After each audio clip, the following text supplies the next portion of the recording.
Hey, kia ora, Helen Brahms here, coming to you live from Surprise in Arizona. Hope you're having a super fantastic, sparkling day. Welcome to Porch Light Letters podcast number, what am I up to, 2,260. We are on to night 3 of, what are we talking about? Harvest of the Heart? Hang on, my mind's in another planet. Yes, volume 24, Harvest of the Heart. And this is episode number 3, Gratitude in the Harvest. And I have to say, I have a lot to be grateful for. I am killing it on getting this stuff sorted and packed. And like I had this big, huge pile of linens, like towels and sheets. And of course, my winter sheets take up a lot of space because they're made of that polar fleece stuff. So they take up a lot of space, and my weighted blanket was in there, and I had some like pillowcases and tablecloths and that sort of stuff in there as well in the pile. But it was this big pile. It covered my armchair quite nicely. And there was a couple of pillows on there as well. And I finally got them all bagged up today. And I had these very big bags that are designed for holding in the cushions from outdoor furniture. So give you some idea of the length and the width and the height of these things. And I think you get like 2 or 3 cushions laying flat inside each bag. But I've got 6 of those now. I've got all the linens in them, and I haven't made them too heavy. The one with the weighted blanket in is heavy, but I've made it lay across the whole length of the bag, trying to distribute the weight. And then I just put a couple of little, a bed set for a queen bed in there, which I have had for years, and I can't wait to get that one set up. So put that on, and I was trying to, how do I label these things? Because they're made of vinyl, they've got these web handles. So I put the web handles together, and I have these permanent, I didn't bring them down, neon stickers, which are 2 inches by 4 inches, and I write on there what's in there. Then I fold it in half over the 2 handles held together so they stick across the bottom. That's kind of how it's working right now. But then I thought if it gets too out of whack, I've got some zip ties down there. I can go put the zip tie across there and put the label around and wrap the label around the zip tie. But the movers may unpack them and repack them into boxes. But for now, they are neat, they are tidy, they are in an area of this is what's going, guys. The bed and this. So they're in that area, and I was able to finally get a picture of my armchair so I could get that up for sale. Yes, we've got a lot of that stuff to go. But here is the cool part. So what I am most grateful, so I'm grateful that we're making headway. I'm also grateful too that as I am going through stuff, I am finding stuff. And one of the things I found, was it yesterday? Yes, it was last night. I was sorting through a box, and I kind of like looked in the box and went, oh yeah, I'm going to be taking all that. And then something inside in here went, the little voice down the back here goes, sort it. Like there was no, you should sort of, it was like, sort it, like get it done. I was like, it's my last box. Okay. Last box I had to do to get to bed. I went through 4 shopping bags and 3 boxes last night in my sorting thing. And I was down to the last one. I looked and went, oh, this looks like stuff I'm going to keep. And that little voice in the back of my head went, sort it. Like it was a definite sort it. It was like a command. There was no questioning that order that came through. And so I was like, okay, it's my last box. And we're about to start a new episode of Rosemary and Thyme. So I had about 45 minutes to get this box sorted. And so I went in and sorted the box. Well, I came across an old checkbook, and for those that don't know, your checkbooks would have these vinyl covers on them, and inside would be the checkbook with your checks and all that. And I thought, okay, so I'll remove the cover, and then I can put the checkbook itself, because it felt like there's stuff in there. Put the checkbook into the shredder pile so we can shred the checks, and then the vinyl thing will go in the trash because recycle here won't take them. And so I opened it up, and I went, oh, there's some money here. It's $120. I was like, awesome. I love that. And I was expressing gratitude to the voice telling me to sort it, saying, thank you for making me sort this. So I was very grateful for that last night. And then this morning, was it this morning? No, yesterday morning I picked up on the mail on the way home after the whole post office fiasco. I still haven't had a resolution on that either. I went grocery shopping instead this morning. Hopefully now I have enough. No, I'll probably still have to do some grocery shopping before then. It's getting close. That's all I can say is it's getting close. I keep going, is this the last time I'm going to be in here? Oh, maybe not. Because I just realized what the date was. And so like, yeah, no, it won't be the last time I was at the market. So I had the mail sitting there, and I had already opened one envelope because I knew what was in it and I needed the information that was in there. And I looked at this other one and went, I don't recognize that one. Let me go open that one. I opened it, and it was a check. I was like, this is awesome. It's like, thank you, thank you, thank you. And I know exactly right. It was for an affiliate program for a program that I promote, and it was my affiliate fees for that one. I hadn't realized I'd sold anything on it. And I was like, this is awesome. I love this. I love getting checks unexpected. So that was another good thing to be grateful for. So doing gratitude in the harvest is, for tonight's topic, is just awesome. Because we've got to be grateful in all things. Gratitude is the quiet rhythm that grounds us when the season feels full. It turns what we have into enough and what we see into abundance. So I was just like thinking, $120 I found yesterday, and then this check that turns up unexpectedly. And I was sort of like, wonder what I'll find tomorrow. Will I find some more tonight? Will I find some more tomorrow? Who knows? I've still got a few boxes to go through, and we are piling through. We are staying focused. I actually got one box I didn't go through because I knew it. I just picked it up and just kind of like went down the side there and went, yeah, that's all my music. So it's got music written on the outside. It's got the date on it. It's ready to go. Another box was, I opened it up and it was my charcuterie board. And I'm like, I wondered where that went. And it's a bamboo charcuterie board. It's got a tray that pulls out, and there's all your little knives and forks and stuff to use for serving up on top of the board. And I was like, I didn't see that in my cupboards in the kitchen when I looked at it. And then I also had the bamboo bowl that I have, which is a square one as well. And I thought, now I know why I haven't seen those. But here's the cool thing.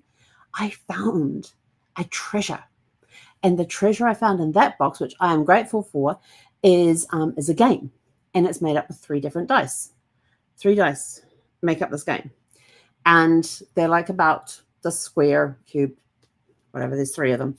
And you throw them, and whatever they land on, you have to do. And I thought, going to my niece's wedding next weekend. We've got a group of us staying at an Airbnb. That would be a really cool game to take on, because everybody's like, bring some games along, we'll do a game night. And I'm like, that would be a really cool game to do, because I'm with the right sort of people that would do this. And like on the top there, I didn't stop and play with it, but on the top there that you could see through the plastic wrap, it said, the first die said make animal noises. The second die, so the first one tells you what you have to do. The second one in the group of 3 tells you how you have to do it. And so this one was make animal noises, that was what you had to do. How you have to do it is while holding your nose. And then the third die is who has to do it. So is it yourself? Is it the person that the arrows are pointing to? And in this case, it was you and the person to your right. And I thought that would be so much fun, making animal noises while hanging onto your nose, and the person on the right also has to do it. And there's one that says everybody has to do it, and one you have to do it by yourself and that sort of stuff. So I figured it's small. It's like about this long. It'll fit in my carry-on, no problem at all. So I figured I'm going to take that with me too. So I'll report back if we play that one and what some of the antics are that we got up to on that one. It was another gratitude thing, because I had thought I had lost my charcuterie board and my salad bowl and this game, and I found them sitting in a box. So the other stuff that was in the box was all electronic stuff, which I can't take to New Zealand with me because of the power issue thing. So that stuff is still good. It's in boxes. It's gone into my sale pile. So, I've had a busy afternoon as well. So, where did I get up to on that? So gratitude is the quiet rhythm that grounds us when the season feels full. It turns what we have into enough and what we see into abundance. When we pause to recognize the gifts gathered from effort, patience, and faith, we see that every moment, even the hard ones, has given us something to be thankful for.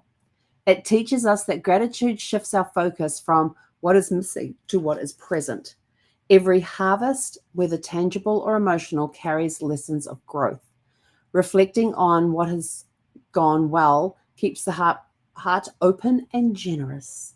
Giving thanks allows us to rest and appreciate the work already done. So I was looking, because I'm like, there's times I feel like I'm overwhelmed with what's left, with what I still have to do. And it's sort of like, you've come a long way. You've got a lot of stuff done. Be grateful for that you've got all that stuff done, and be grateful for the fact that you will get this other stuff done. It'll be a crunch, but you'll get it done. And that's where I work the best, under pressure. Under pressure. What happens when you take time to name what we are thankful for instead of rushing ahead? We recognize how even small blessings shape our perspective. Gratitude deepens relationships by turning appreciation into expression. We find contentment not through more, but through awareness of enough. How we carry it forward: begin or end each day by naming at minimum 3 things you're grateful for. If you want to go write a list of 10 or 20, go for it. You just want to do the bare minimum, 3. Share words of thanks with those who have supported you. Keep a gratitude jar or journal to capture everyday moments of light. What a great idea.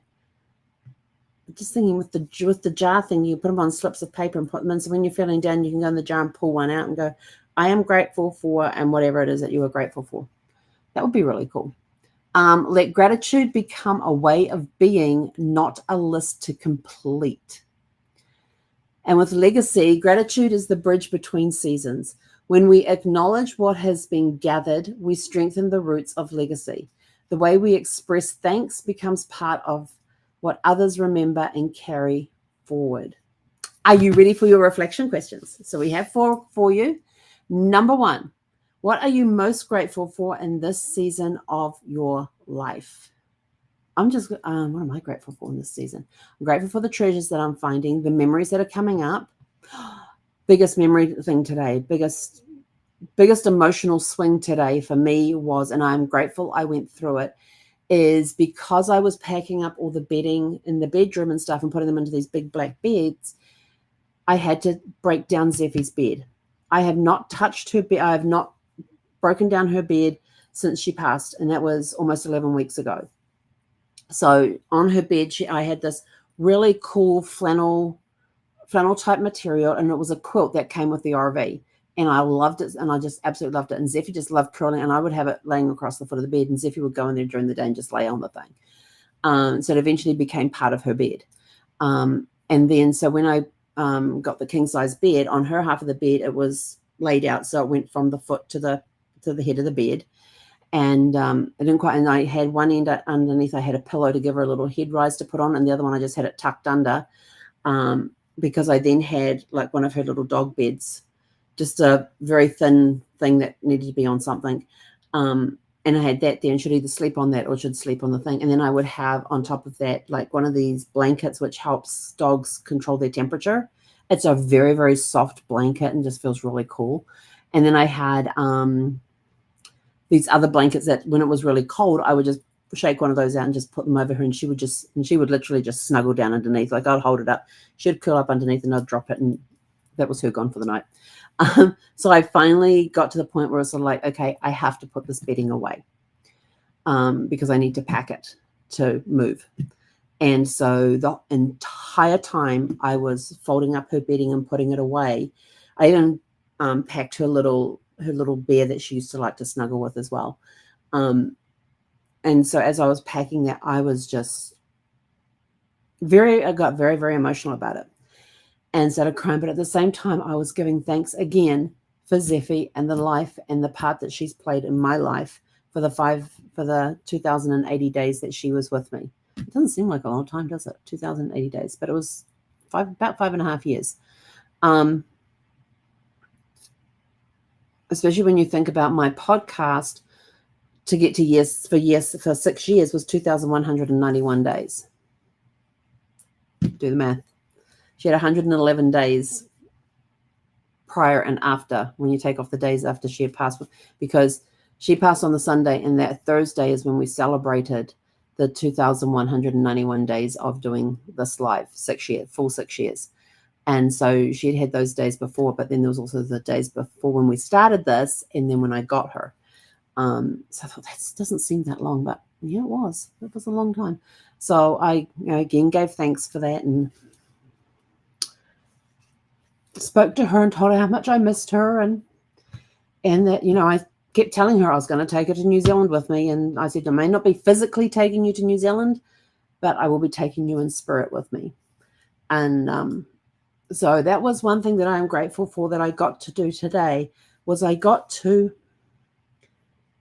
and I tell you, my bed looks so bare without it there. I went in there and you can see like the whole entire bedspread cover, not half of the bed being hers and half being mine.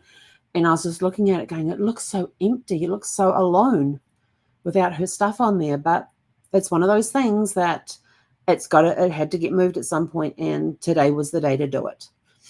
I just felt it in my heart that today was the day to do it. So I'm most grateful I actually got to do that. And yes, it was very emotional, but I'm glad I was able to express those emotions and give thanks for them. So that was number one. What are you most grateful for in this season of your life? Number two, who or what helped you reach this point of harvest? Number three, how can you express gratitude in a way that feels authentic to you? And number four, what lessons from this season are you thankful to carry forward? And our closing thought for this evening, gratitude reminds us that the harvest is not just what we hold in our hands, but also what we hold in our hearts. The more we thank the day, the more it gives back in quiet ways. And with that, we are out of here. Go out, have a super fantastic, sparkling evening. We'll catch you guys back here